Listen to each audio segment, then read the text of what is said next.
We know that everything on the stack is like memory handled by the program. It pops things out when they go out of scope and all that stuff. And on the heap, we have to take care of all the memory. So we have to allocate the memory, and we have to free it afterwards. And we do that basically from what you've learned by using the new and delete keyword. So is there a way we can track how much memory we've allocated on the heap and how much we freed from the heap? This is a question that we would like to basically know the answer to.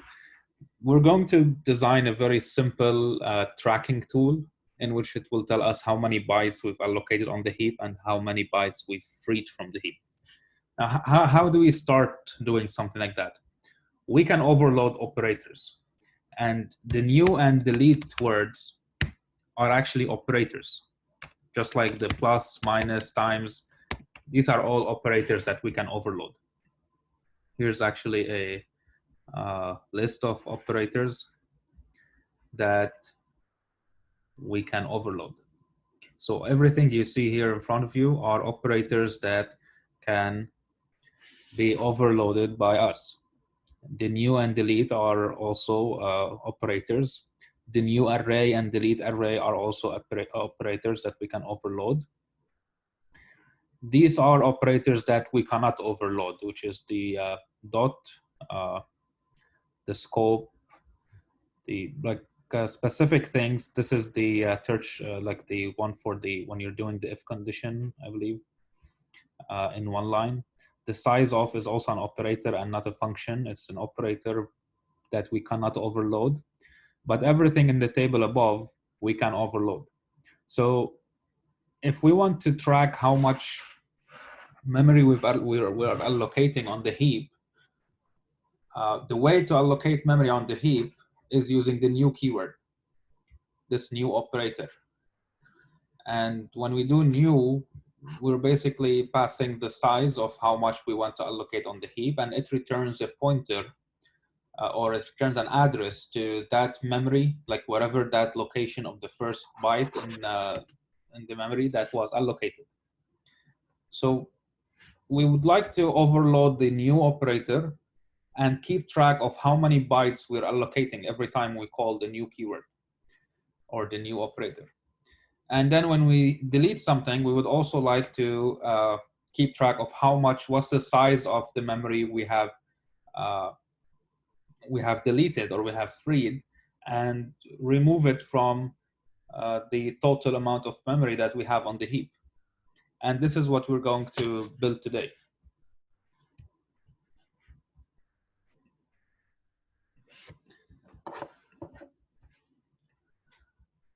So I have here an empty project, just a source file, main function. And we're going to start with overloading the new operator. So the new operator returns a void pointer, which is basically it's an address. So this is what it returns. It returns an address. We do the same syntax that we've seen before, operator, and we specify new. And the new operator takes parameter the size of the memory we want to allocate. And now we are in control of what happens when someone uses the new operator. Which means the very first thing we need to do is to actually allocate the memory. Because whoever is using the new operator, we're expecting the new operator to allocate that memory we want. So to do that, we use Malloc, memory allocation, which is a function that comes from C. And this is in C, this is how you allocate memory. You use Malloc, and to free it, you use free. In C, you don't have new and delete. So memory allocation, Malloc would allocate the memory, and you pass here the size that you want to allocate, how many bytes you want to allocate. And it returns an address, which is the address of the first byte of that memory block that was allocated on the heap. And this is exactly what we want the new operator to do. But that allows us now to do more. Like we can output, for example, memory allocated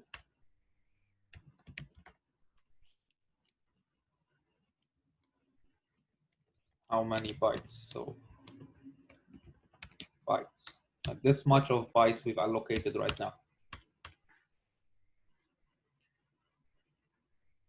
Let's test this and find out if it's working. So I'm going to create a simple integer pointer, p, and we'll make it equal to new integer. So we're creating a new integer on the heap. I know it's a silly example, but why would we just create one integer on the heap? But we want to see if it's actually working, if this operator is being overloaded, and if we do see an output of how much memory we have on the heap so far, or how much we've allocated on the heap when we use this new keyword or new operator. It works. We have memory allocated 4 bytes. So we just overloaded the new operator. We are still using it to allocate memory, just as it should work, but we can do more. We can keep track of the size, or at least know the size at every time, and we can do with it whatever we want. So, for example, let's create a global variable, like let's say integer total allocated. Make it static.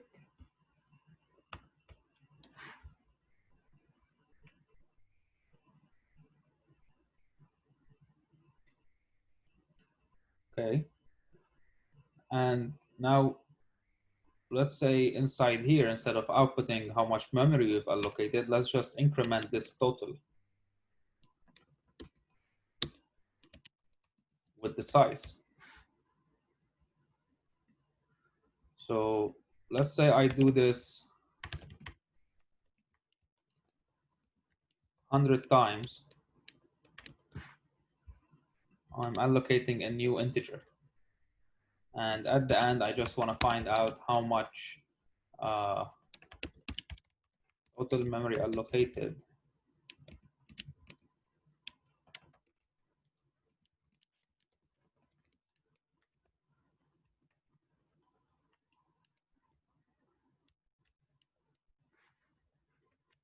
So basically what's happening here, we have an integer, a global integer here that was initialized to 0. And then every time the new operator is used, because we are overloading what happens in this new operator, at the beginning, we are adding to this integer the size of memory that we are allocating at this step. And then we are allocating the memory using malloc and returning whatever malloc returns, which returns a void pointer as well, which is an address of the memory that was allocated on the heap. So in here, we are repeating this line 100 times, creating a new integer every time. I am recording. So we are repeating the new integer every time for 100 times. And we are expecting to find out how much total memory we've allocated here. So let's find out. We've allocated 400 bytes. This is nice. Like we have a way now to detect how much memory we've allocated. We can create other stuff. New float. Let's see if it works on classes. Let's create our simple class here. Let's say it has int float,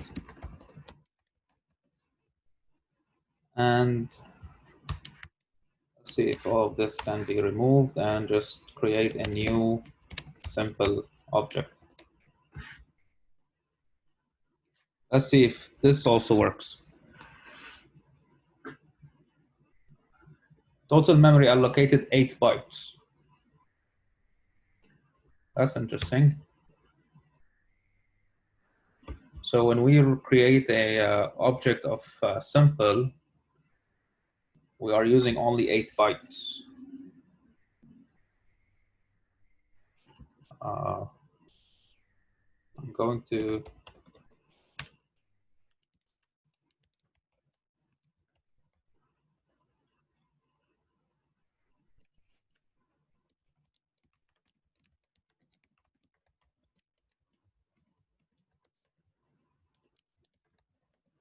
see the size of simple, this object.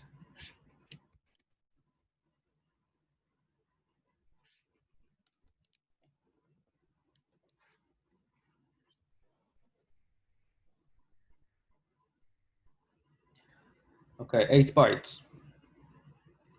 Yeah, it does make sense. We have an integer and we have a float, and the integer should be 4 and the float should be 4. I was confusing myself with double. Like I thought it's double. A double should probably take double the space. Okay, now we have 16 bytes. So our new operator is actually working even on classes. So that's interesting. We have a way to find out how much memory we've allocated using the new keyword. Like we can, in our program, we can still allocate memory using Malloc, for example. And we can like allocate 16 bytes like that. And these 16 bytes will not be tracked because we're not using the new operator that we are overloading ourselves. So we're only able in this example to track how much memory we've allocated whenever we use the new operator to allocate memory, and we are incrementing this total allocated integer just to include, like, just to know how many bytes we've allocated. Like I can still run this while I'm allocating 16 bytes here using Malloc, but it will not increment my total allocated integer. The output is still 16, which in fact we have 16 for the simple and 16 bytes that we just did right here without like even needing to create anything. Okay, so now we have a way to track how many bytes we've allocated using the new operator, but we would like to know also how many bytes we've deleted after we're done with something while using the delete operator. Because at the end, we would like to know at the end of our program, did we delete all the memory we've allocated? If I'm seeing that we've allocated 16 bytes, I should also see at the end of my program that I've deleted 16 bytes. Otherwise, I have memory leak, basically. I should also be able to find out, for example, while I'm running the program, how much memory I'm using right now. So just having the total allocated does not mean that I know how much memory I'm using right now. But knowing how much I freed from the memory would tell me, like, this is the total allocated minus the total freed, and this is how much memory you are using right now. So let us overload the operator delete. So delete. The first parameter is a pointer to the memory that we want to free, and the second parameter is the size. Okay. And now the first thing, again, we need to free the memory. So in C, the way you allocate memory in C using Malloc, and to free it, you use free. So we will free this memory because we still want delete to work as it's supposed to do, and we still want the new to work as it's supposed to do, which is allocating memory and then freeing memory. We will create another integer here, call it total freed, also start with 0. And in here, we're going to just increment the size. So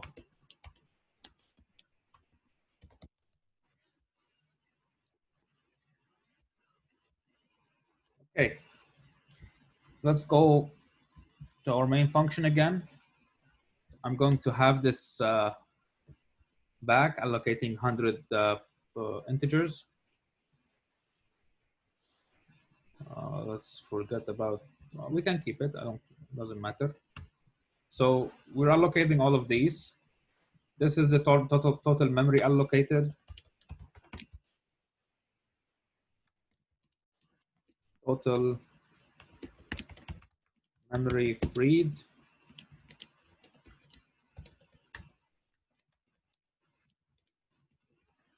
All in bytes.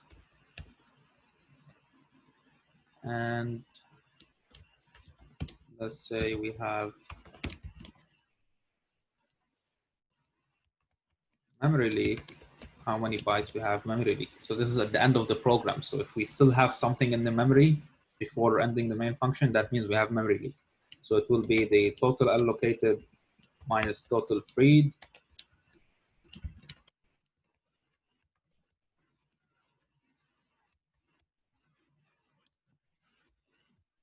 And let's find out what we have. Okay, we have total memory allocated 420 bytes. We have total memory freed 0 bytes, which means our memory leak is 420 bytes. This is bad. The reason we have that is because we've used the new operator multiple times, but we never use the delete. And this is like rule 101 when you're allocating memory. Whenever you have a new, you should have a respective delete. Whenever you're allocating the memory, you need to delete it. How can we delete all of this memory right now? We basically cannot. Like, we really cannot, because we don't have any reference to this memory anymore. We're not saving those pointers. It's called garbage memory and memory leak because we cannot access that memory anymore to go in and free it. We're like, in here I'm creating a new float. This will return a pointer or an address to the memory, but I'm not storing the memory anywhere. So there's no way for me to find out, like there's no way for me to access this memory again and delete it. But let's do another example. So let's stick with this class example. So simple pointer, new simple, and then we can delete simple.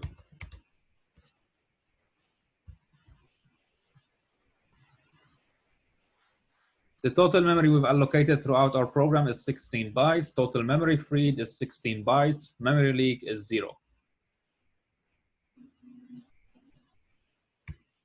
That's good. So this is just like a little example of why can we overload like new and delete, or how can we even like maybe use them if we want to overload the new and delete.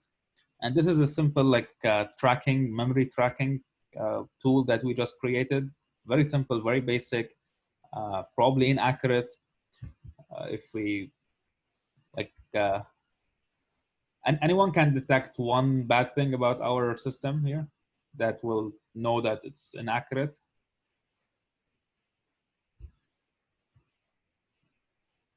Like just something that we can throw in that tells us that this is inaccurate.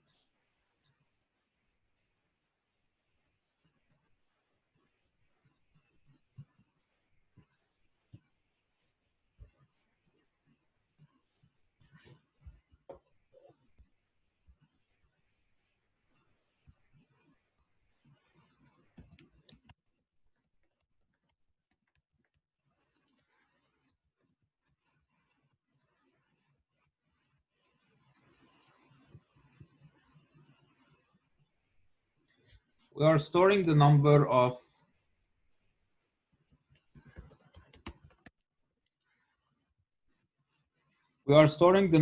bytes that we've allocated inside an integer.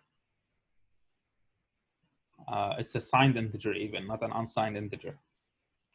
So if we keep on incrementing this integer as we are allocating bytes, the maximum number we can have in an integer would be this one, assuming a 32-bit integer.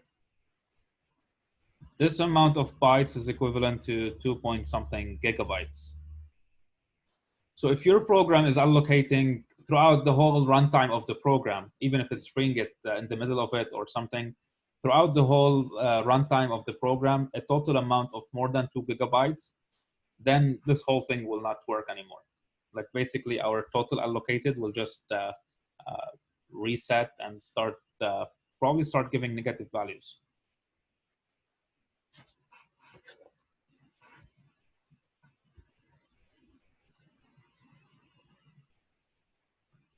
Can maybe test it.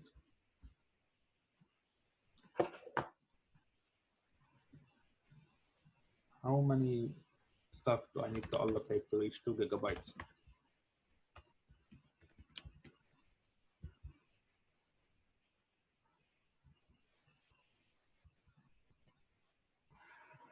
Let's add something just like this 8.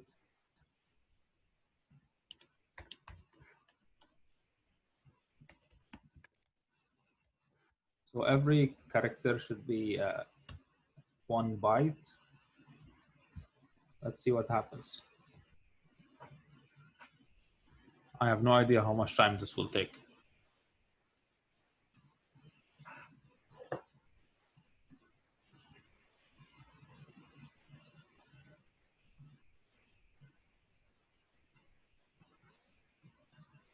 Okay, ask me your questions while we're waiting.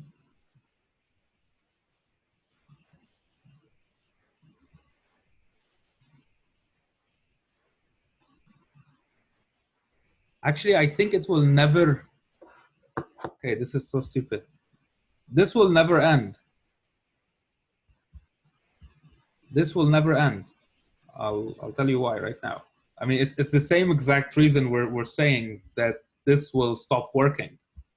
That this will stop working because this integer cannot hold that number anymore. And the I integer also cannot hold that number anymore. But if we use like size t, then it can hold it. Let's see how much an unsigned integer can hold.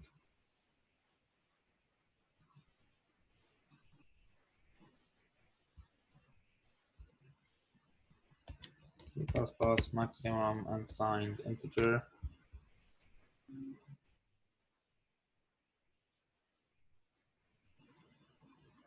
Okay, the unsigned integer can hold much more, obviously, because we have like 1 extra bit at the end. So before I had this as integer I and keep on incrementing until I is less than this number.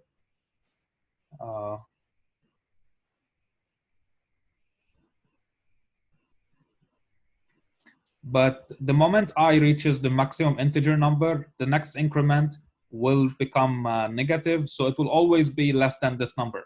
It cannot get max more than this number. That's the whole idea.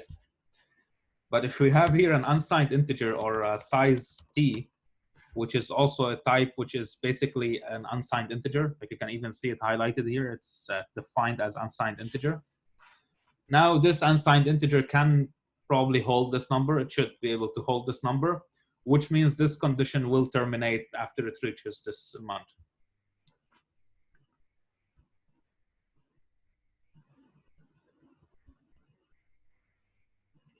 You can also see on Visual Studio how much memory we are using. So we just reached 2 gigabytes.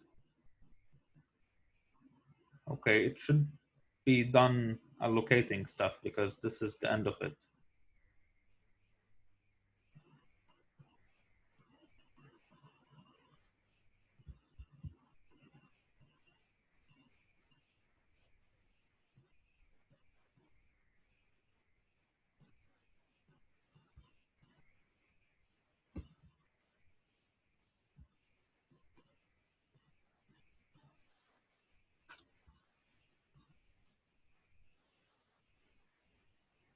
The funny thing is that I'm running Visual Studio in a virtual machine, and I'm not sure how much RAM I actually have access to that virtual machine. So I might crash things now while we're doing the tutorial. Anyway, we're not gonna wait to see an output because I don't know if it will work anyway. But like one problem. By the way, this problem also is a common mistake in for loops. If you're dealing with a large amount of data, like let's say you have an array of a very big size, bigger than the maximum number that an integer, a signed integer, can hold, then your for loop will never end. Like it is norm. The good practice is to use the size underscore t as the type for I when you're creating your variable here that you're starting with, instead of using integer only. Although you will see almost everyone's using integer, but the problem with integer is that it holds lower, like it has a less maximum number than an unsigned integer. And you basically don't want this also I to be ever negative. You want it to start at 0 and keep on incrementing. So using an unsigned integer for here would be the right type for your for loop.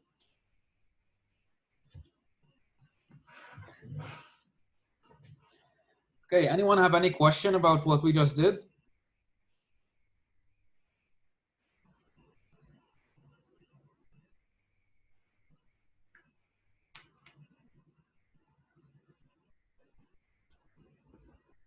It would be interesting to include these two operator overloads in your assignments and find out if you are basically if you have memory leak at the end, like including just these two operator overloads and keeping track of the size of how much memory we've allocated would probably will tell you if you have memory leak. So a better design would be to have these as size underscore t, which is unsigned integer, so it can hold more.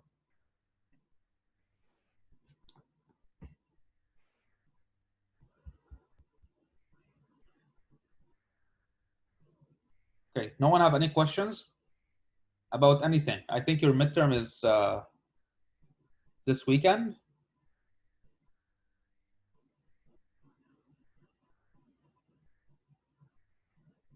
Can someone confirm the midterm?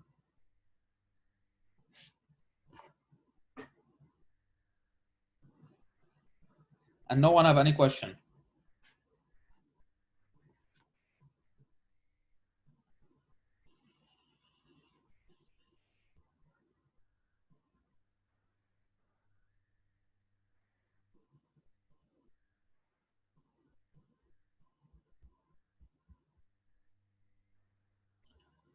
Okay, maybe we can do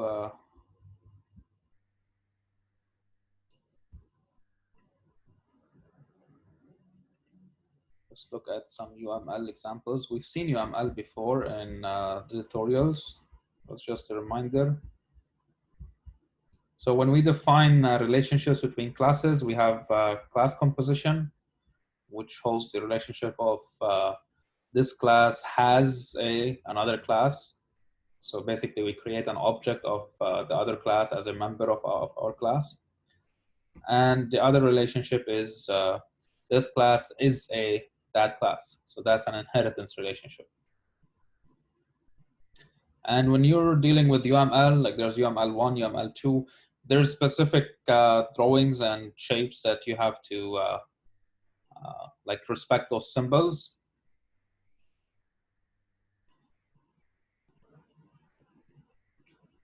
So these symbols are for basically class composition.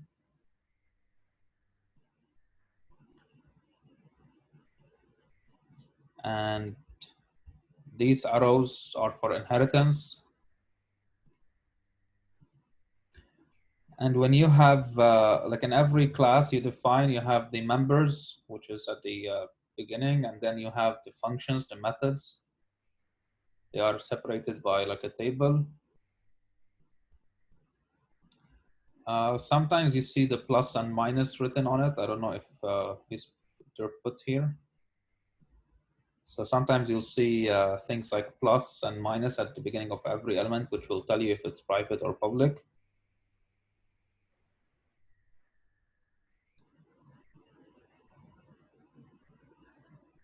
And we've discussed these before. Like this is one-to-many relationship. So every one vehicle has many vehicle parts. Every one country has many regions. This star represents many.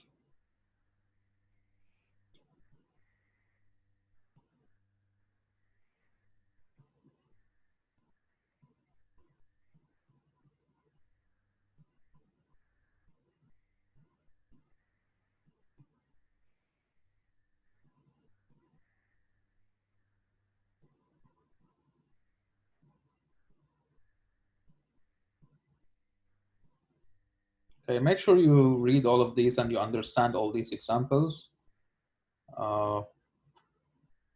I don't know how these questions would come on the midterm or the final,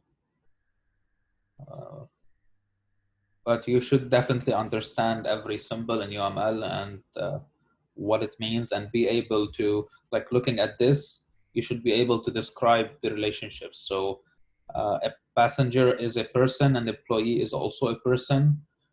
Uh, passenger, every one passenger can have many bookings.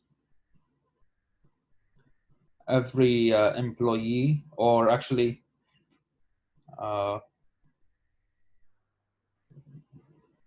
so this is a many-to-many relationship, meaning that uh, every employee can have many specific flights, and every specific flight can have many employees. And every specific flight has many bookings, because this is one specific flight that can have many bookings. Inside an employee, there's a job function. Inside booking, there's a member seat number, and so on. So you should be able to explain the relationship between classes looking at a class diagram like this. These class diagrams and UML diagrams, you will learn for the COEN students, you will learn about them in more in COEN 341, I believe, software process. And you will learn something called an SRS, specification requirement something, document. Yeah, software requirement specification. And this is like a document in which it's a technical document that describes your software.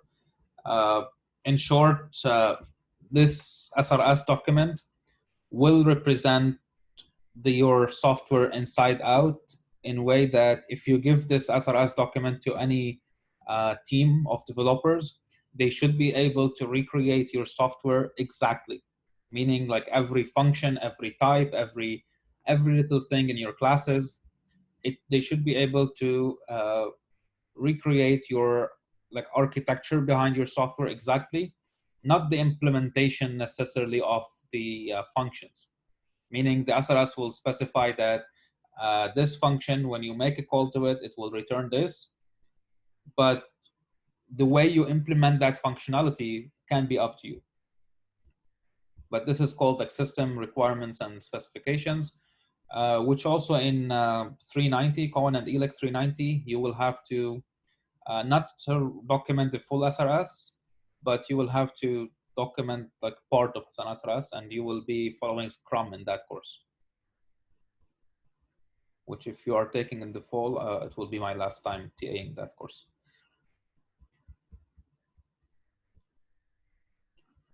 Okay. So do you have any questions related to anything in C++ for your midterm? Like, are you guys serious that you know everything? Or are you at the level that you don't know anything, that you don't even have questions to ask?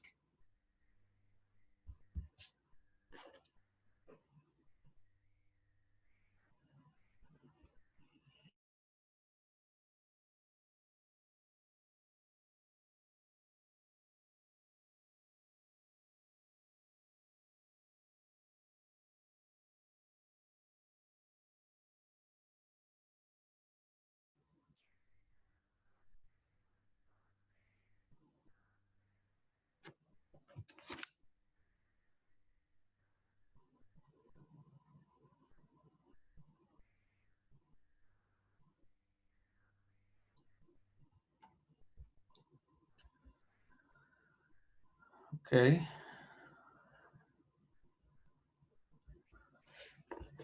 Let's create a simple array class, for example. So we know that there's the standard library array class, but let's create one on our own. And then in the future class, maybe next lecture, I don't know when you'll be taking templates, we can like re-implement this class in a more generic way. So let's create a class called array. So what we want for this class is to be able to hold memory, basically, just like any array.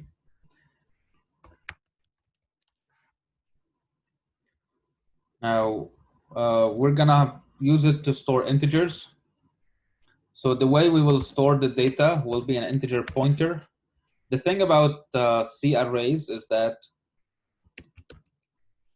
if we're using C arrays, for example, or C style arrays, not C arrays, let's say we have this array, we have to specify the size. Like we cannot keep it a variable. We cannot.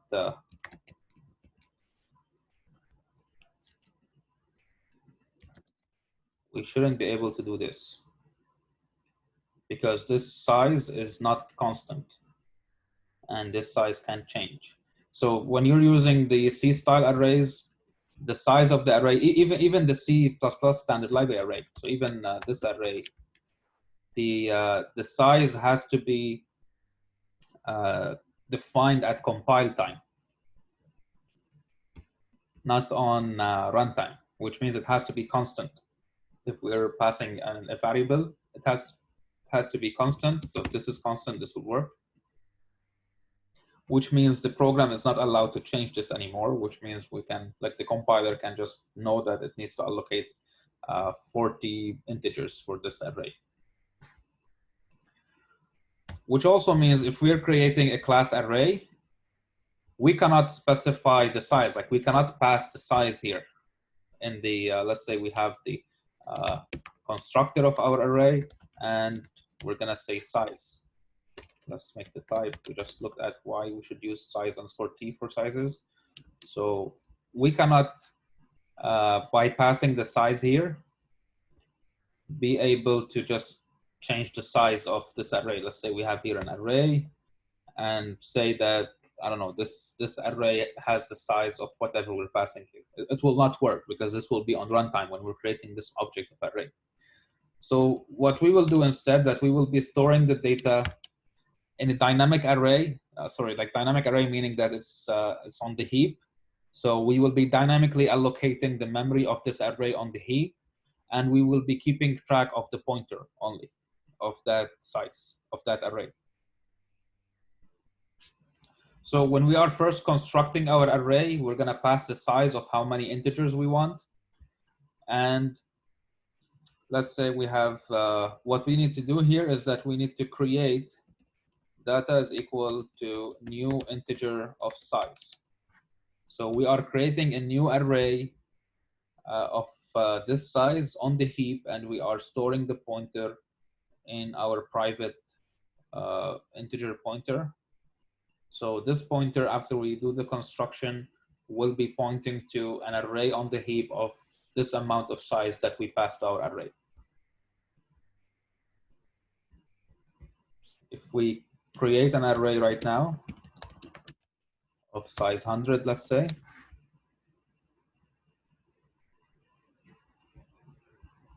we should be able to even see it in the memory allocation based on what we've designed, because we're using the new keyword or the new allocation. Okay, I should stop the stupid example we were doing before.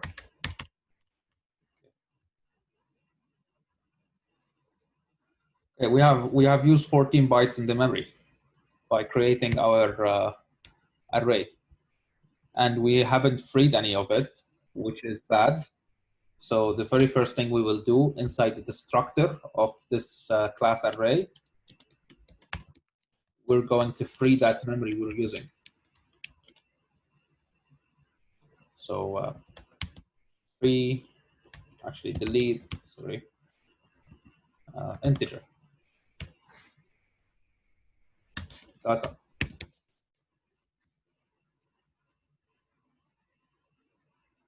No, I don't need the array, just delete data.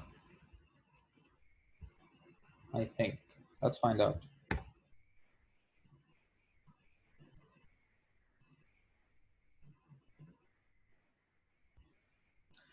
Okay, so this is running.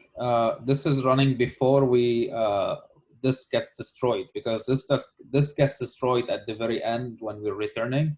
So I'm gonna put it in a small scope just to keep track of how much memory we are deleting.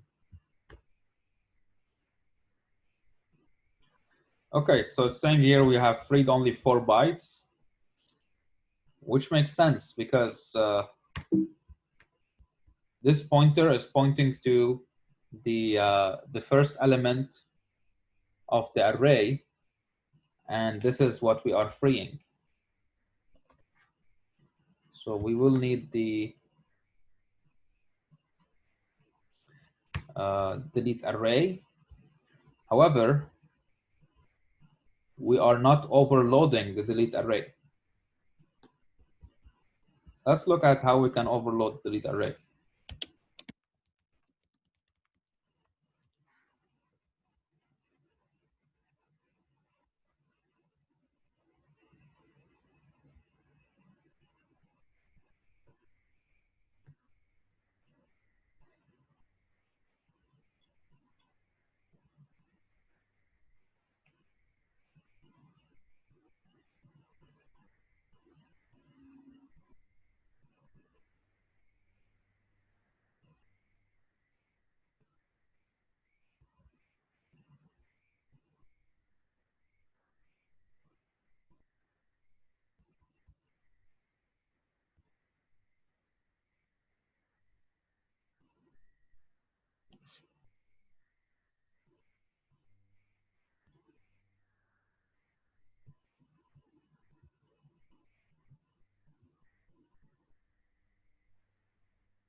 These guys took us back to the same example that we were in.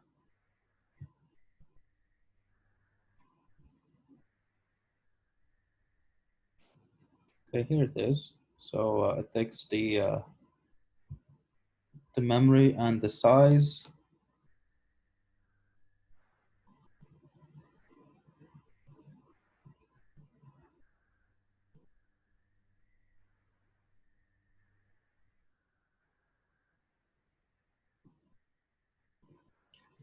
Okay, so if anyone noticed what's happening here, I don't know if you're able to actually understand these examples from the documentation.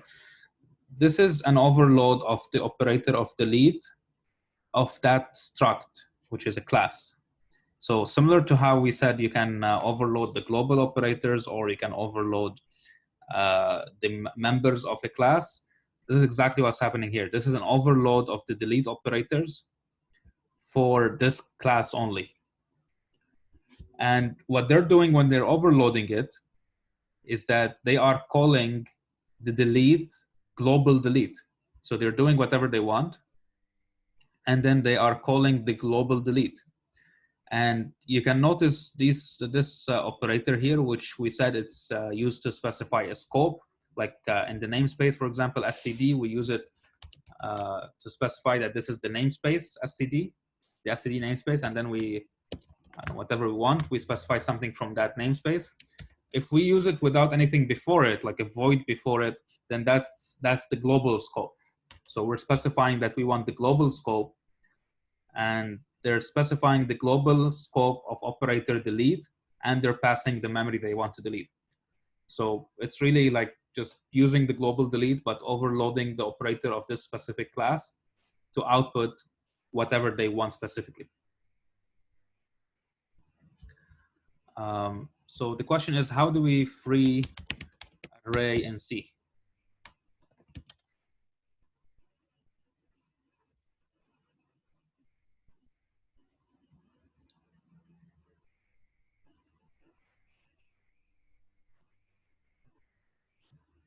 I should know this.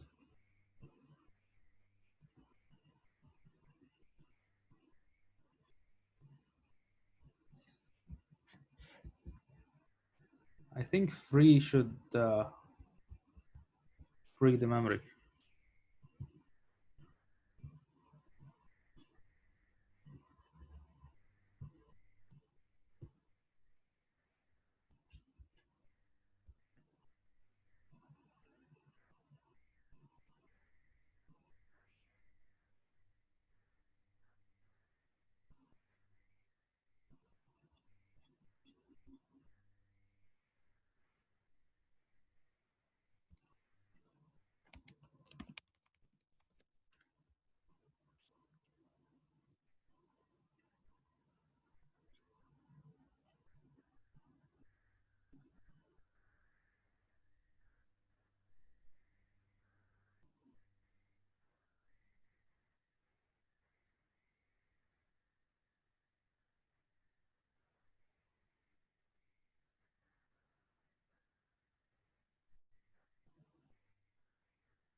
Let's try and overload the operator,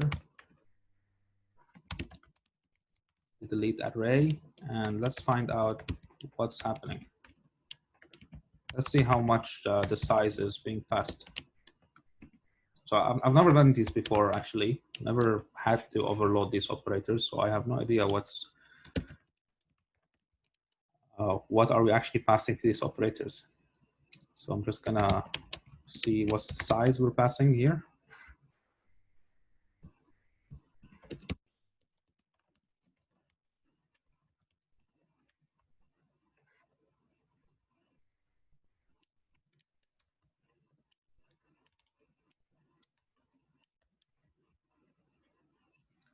Okay, so this should be overloaded when we are doing this delete here.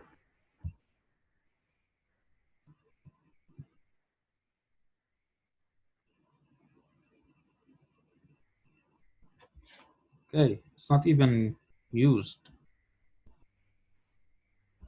That's weird.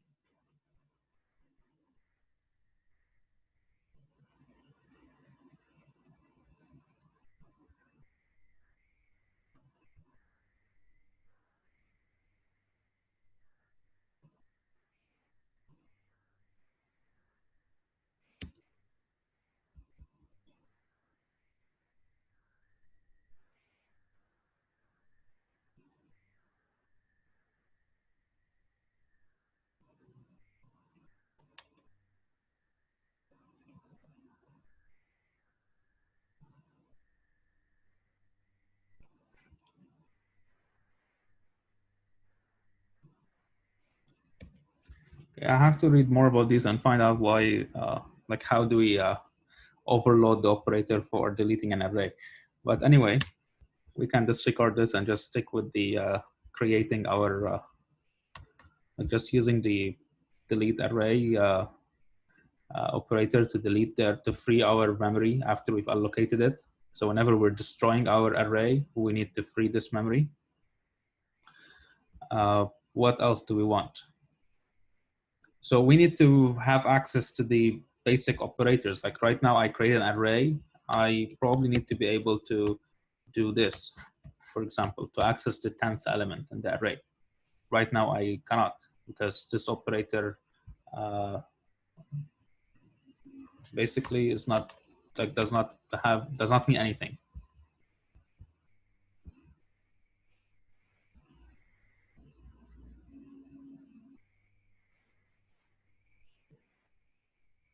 So this operator is one of the operators that we can overload, and let's do it. So what we would like to happen is that when we overload this operator, it will give us, it will tell us, it will return to us the element at that index, just as if we deal with a basic operator.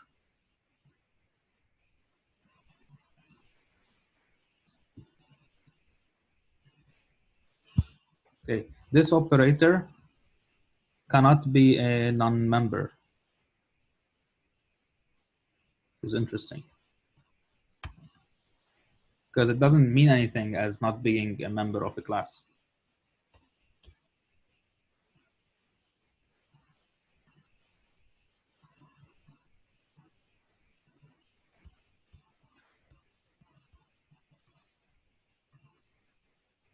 And this is a simple overload of this operator.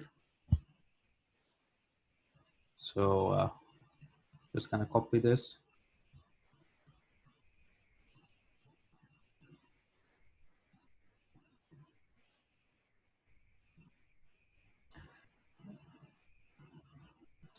If the value type is known to be built-in type, the constant variant should return by value. Where direct access to the element of the container is not wanted or not possible, or distinguishing between L value.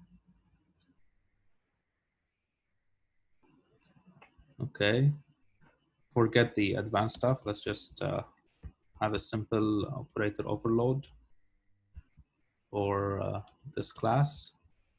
So what is our return? Our return should be an integer. And we don't really want it by reference.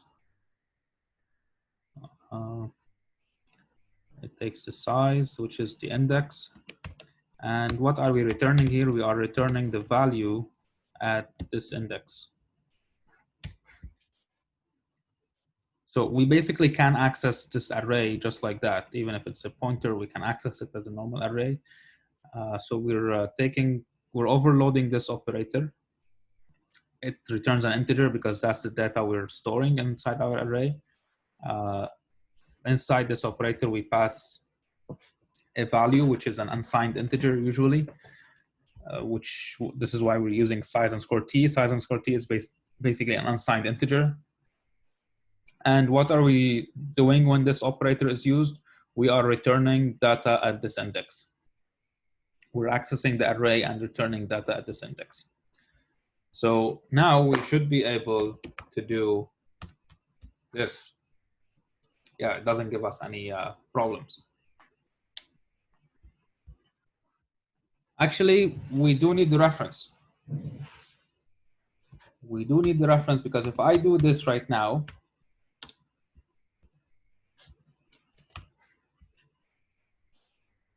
I'm getting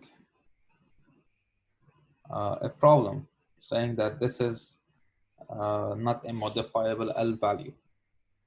So I cannot access it this way. If this is a reference, now I can access it. So this makes more sense. So we would like, so basically this is the same operator we're overloading. It's returning a reference to our integer inside the data, which allows us now to make it assigned to something like this. We're assigning the value 10 to it.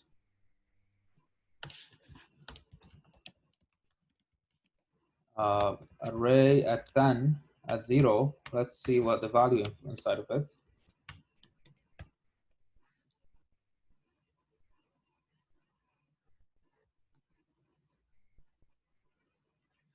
The value is 10. So our operator is working. Anyone can tell me why we are able to use this operator for the cout on the array while we did not overload this operator inside the array class?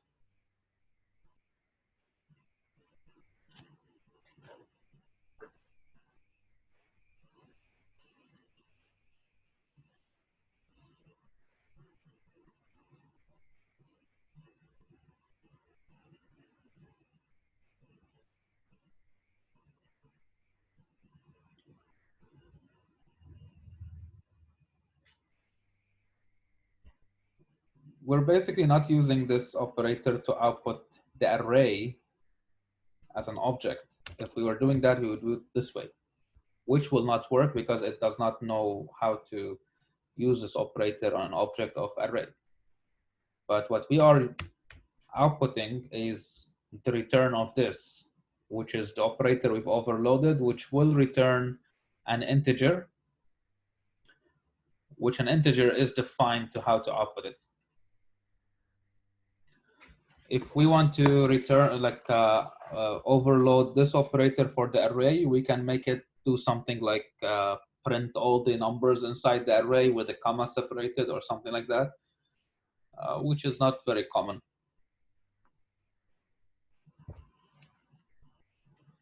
So what other things we would like to have inside our array?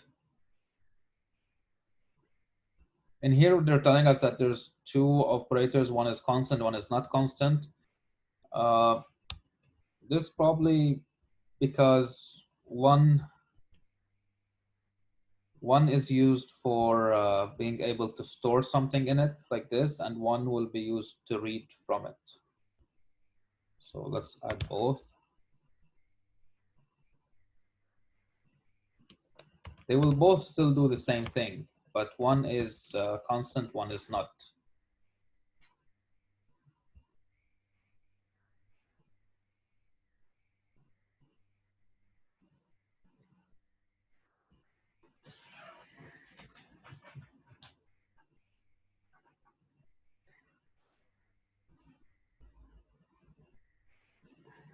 Okay, let's say now we want to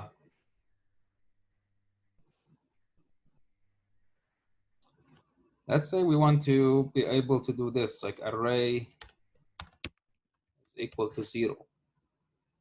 Would we be able to do this? I mean, right now it's allowing us to do this, which I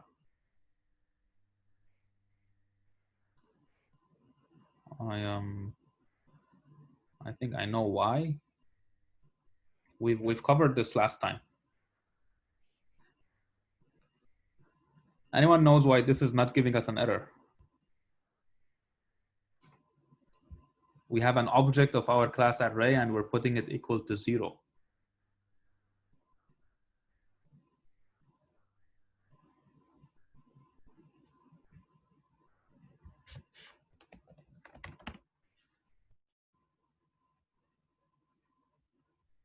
Anyone knows now why it was giving us an error? Wasn't giving us an error, and now it's giving us an error?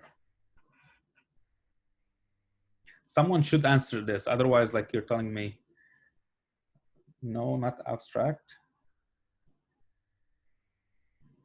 This is not a member of our function. Like this is not a member of our class that we're creating as a declaring as a pure virtual.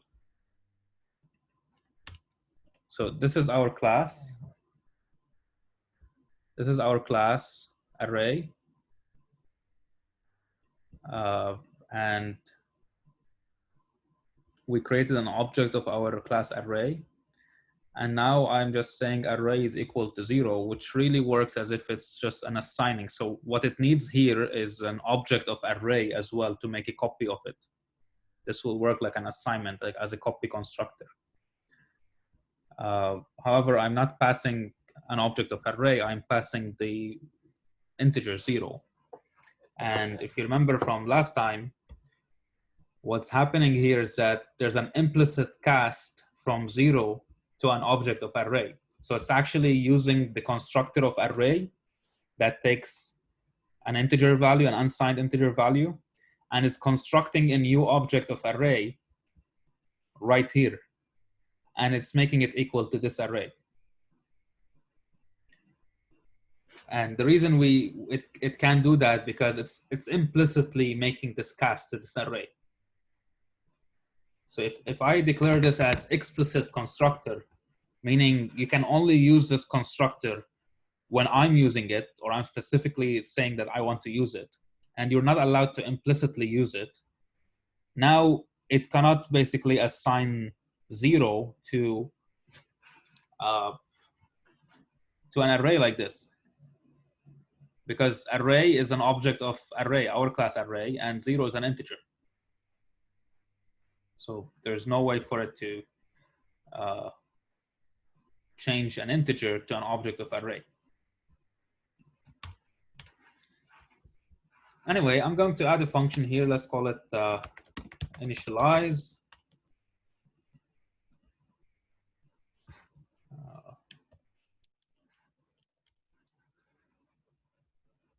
Actually, I'm also going to add a member, which is the size, just to keep track of the size. So when I pass the size, I want to initialize with size just to keep track of the size of my array. I can also initialize the whole data thing.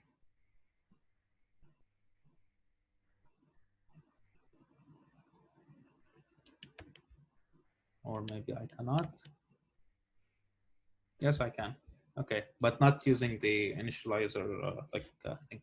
So I can do the whole thing in initializer list, just like this. This structure is deleting. So I have a member called size just to keep track of the size.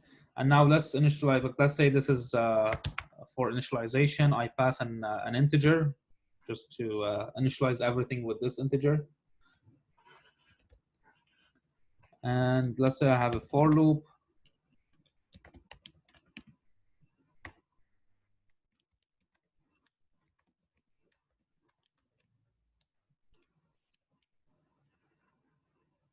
And data at I is equal to this value.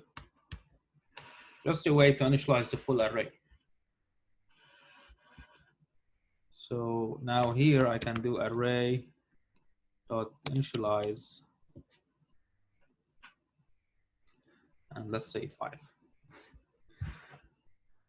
By the way, I'm using a name of my variable array, small letter a, which is the same name of the array in the standard library.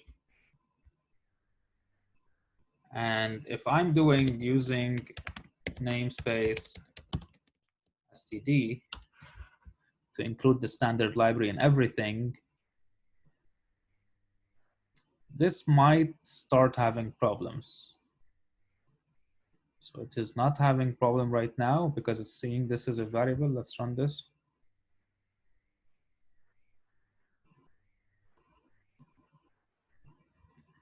Uninitialized local variable I. Okay, I did not initialize I. Okay.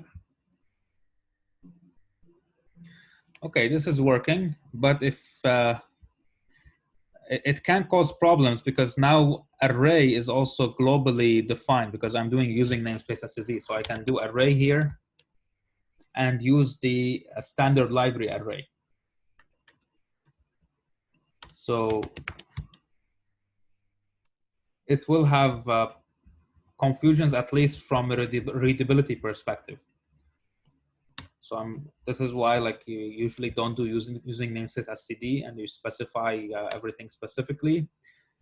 And it's also why you usually avoid naming things with names that are available in the standard library. So you try to do different names. Like this class array is like capital A, for example. Anyway, so in here we're initializing everything to 5. If we print the value at 0, we should see it 5. And we do see it 5. Okay. Let's say we want to add something to it. So let's say we want to, if you use Python ever, like NumPy arrays in Python, if you know any of this, and you have your array here, a NumPy array, and you do +5, for example, the whole array will be adding a 5 to it. So this +5 will be applied to the full array. Which, by the way, there is an implementation of an array in the C++ standard library, a very old one, that does that. I think it's val array. Yeah. So basically, it's an array class. It's an old one as part of the standard library, but it's not well used. And I think later on it will be, I don't know if they will remove it, but it's still available.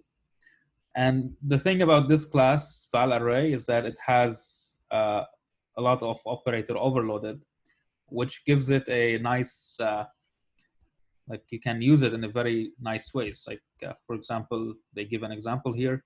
You can do this calculation. So assuming V1, V2, and V3 are all arrays, you can add and multiply the full array and add to it another array. This is all done with operator overloading.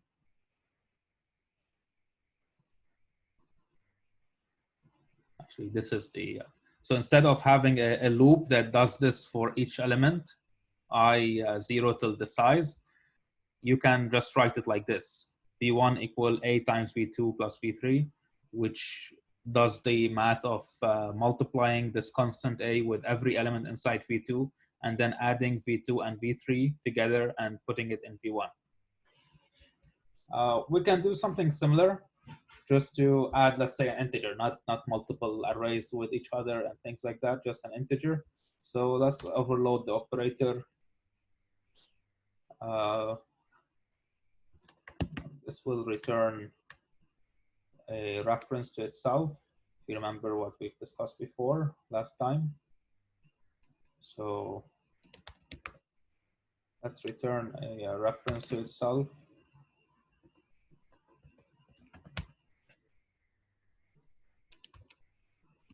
Plus, and let's say it takes on the right-hand side an integer. And inside the for loop, we wanted to go through all the elements in the array and just simply add the value to it. And at the end, we will return a reference to our array object. Do you guys remember from last time why we return a reference to our object?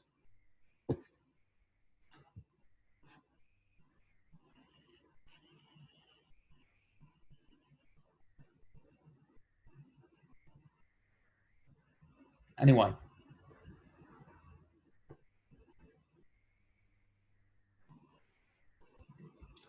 Okay, let's test it and I'll tell you why. So let's say we want to do +5, and let's see if the value of 0 will become 10. It is 10.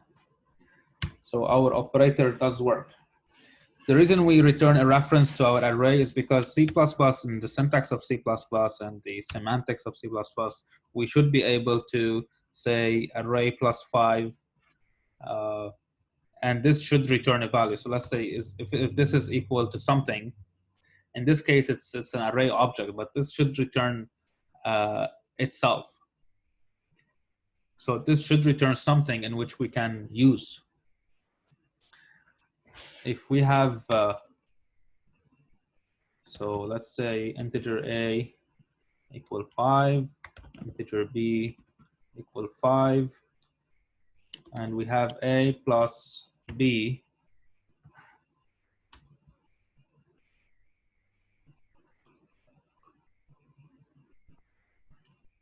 Okay, what does this return? This returns a new integer in which it is not stored anywhere. So actually going back to this array, it depends how you would like to design it. Would you like to design it to return a new array, or would you like to modify the existing array? Because in here we're using the plus operator and not the plus equal. So maybe we should just overload the plus equal in this case, and this will make more sense to have it. So this will be array plus equal 5, because before it was even wrong. Like if we're overloading the plus operator, we should be creating a completely new array and returning that. If we do array +5,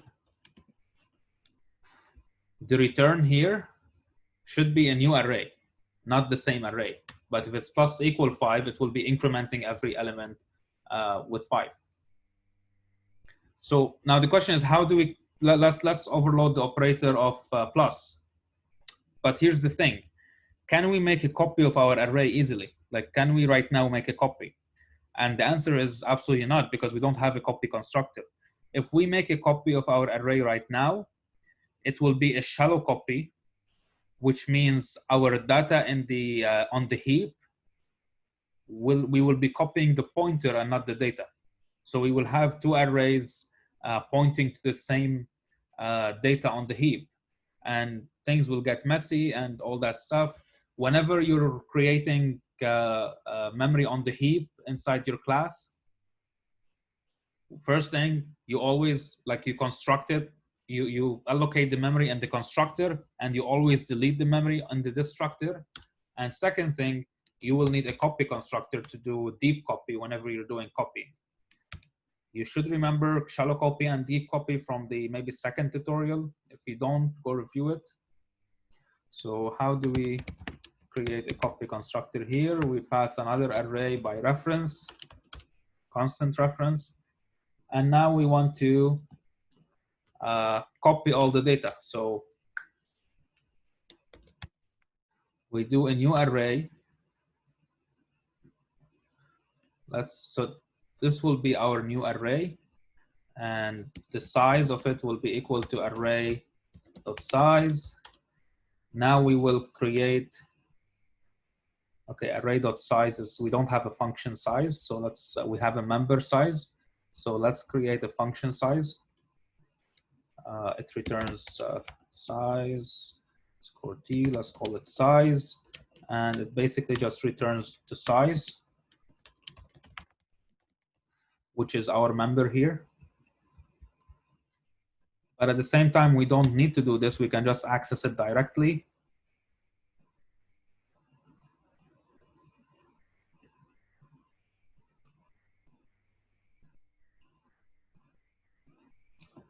Okay, we're having a problem because we called this function size and we have a member size.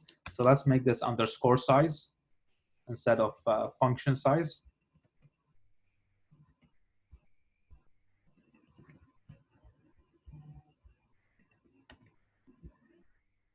Okay. This should work now. Okay, and now we need to create a new memory. So data will be equal to new integer of whatever size it is. And then we need to copy all the data. So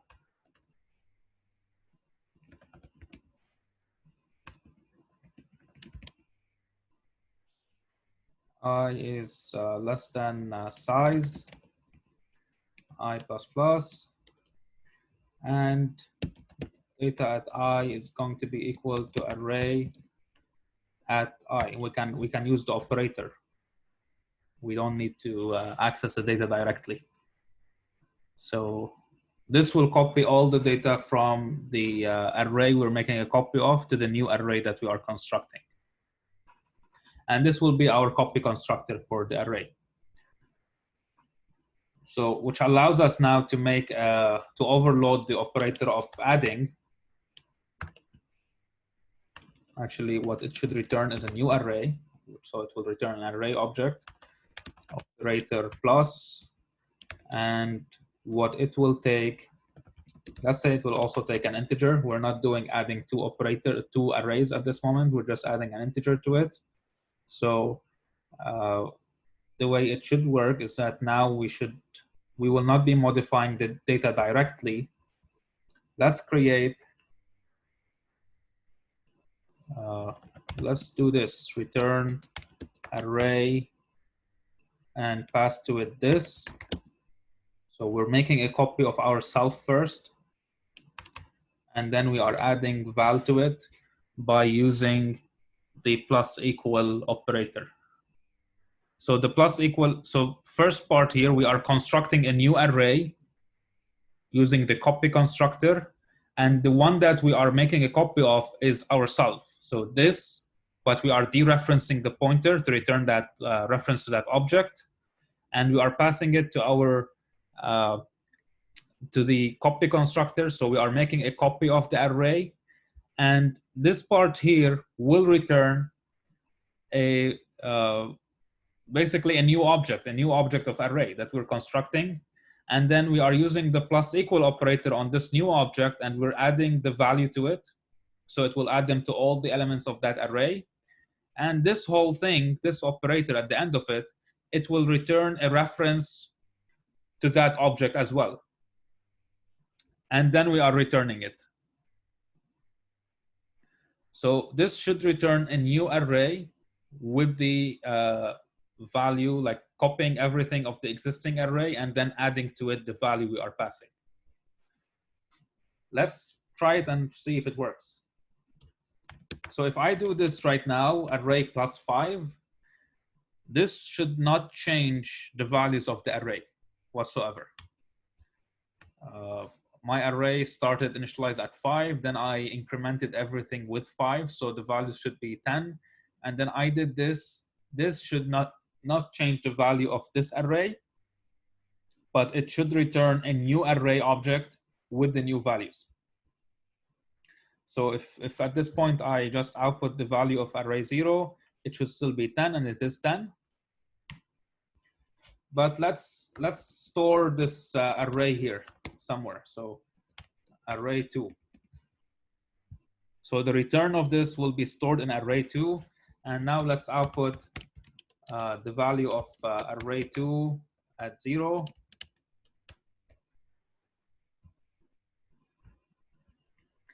And it is 15. So it made a copy of our array and then incremented to it 5 and returned that copy. And we are storing that copy inside this new array, calling it array 2. The auto here, the compiler will detect that this is class array, and it will just create a class array object for us. Do you guys have any questions?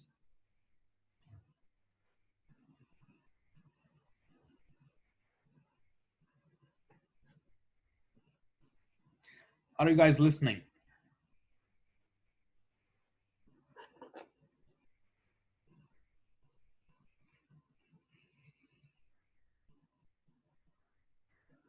This example is basically operator overloading. So if you understand this example, means that you understand operator overloading.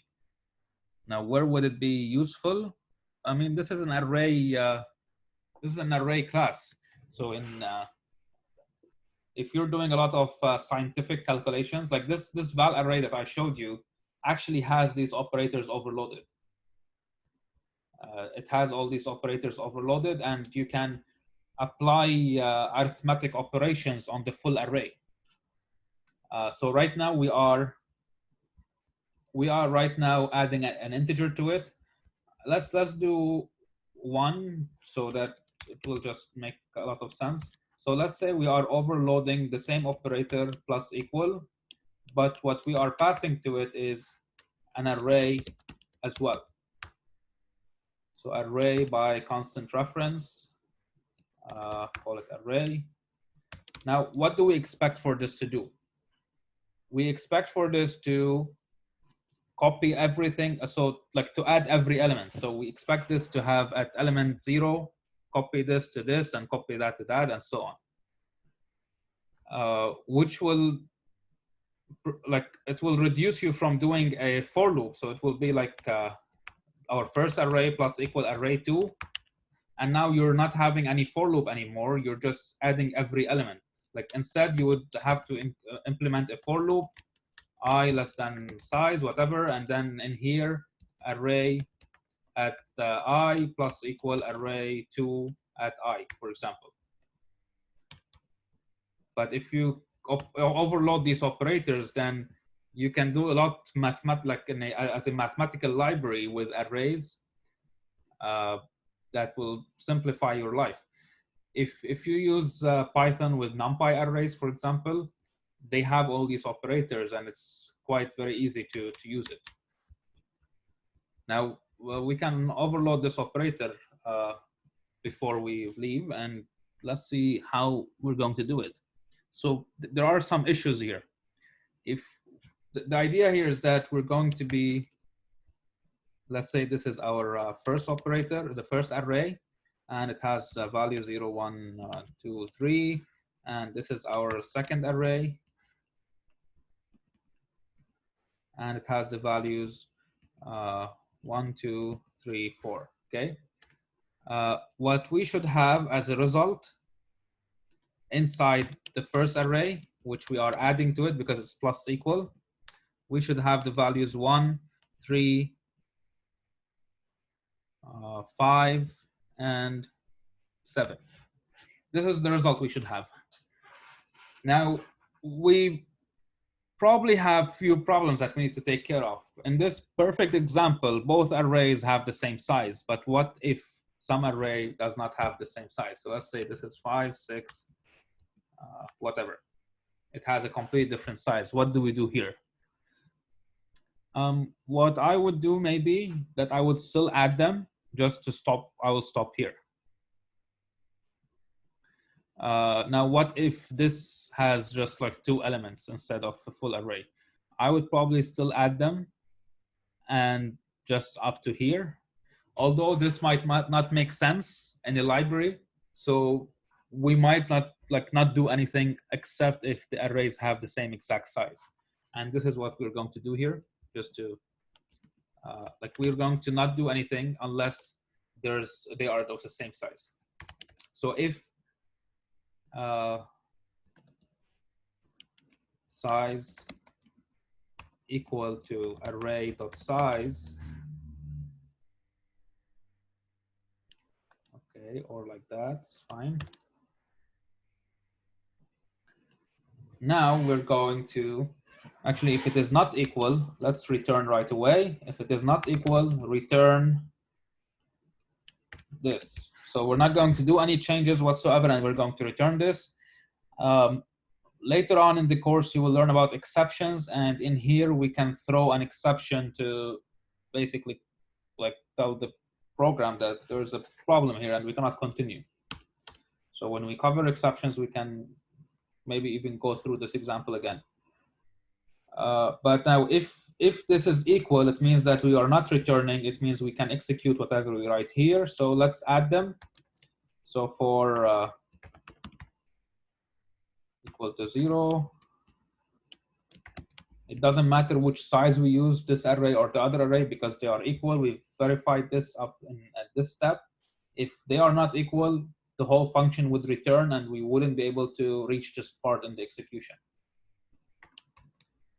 Okay, and now we want to increment the existing array with the data coming from the other array. So array at I. And at the end, we also want to return this, because this is a plus equal operator. So now you are able to do something like array2 plus equal array1. Or not, because we don't have anything called array1. We have array.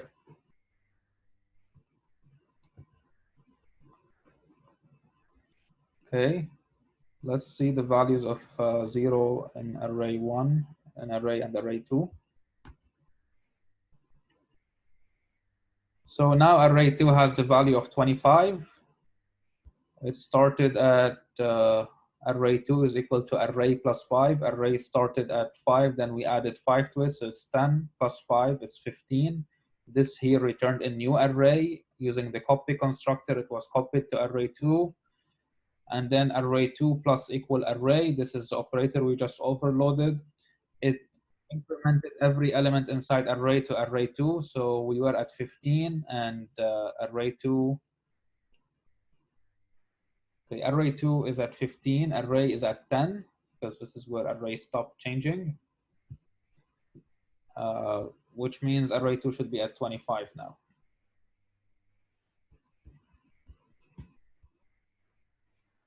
Which is what we have, 25.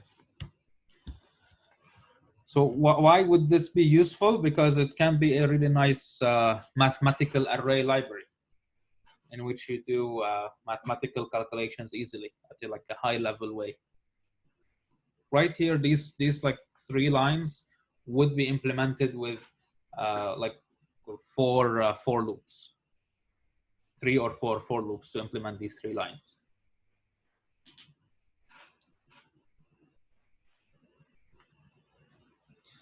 Any other questions?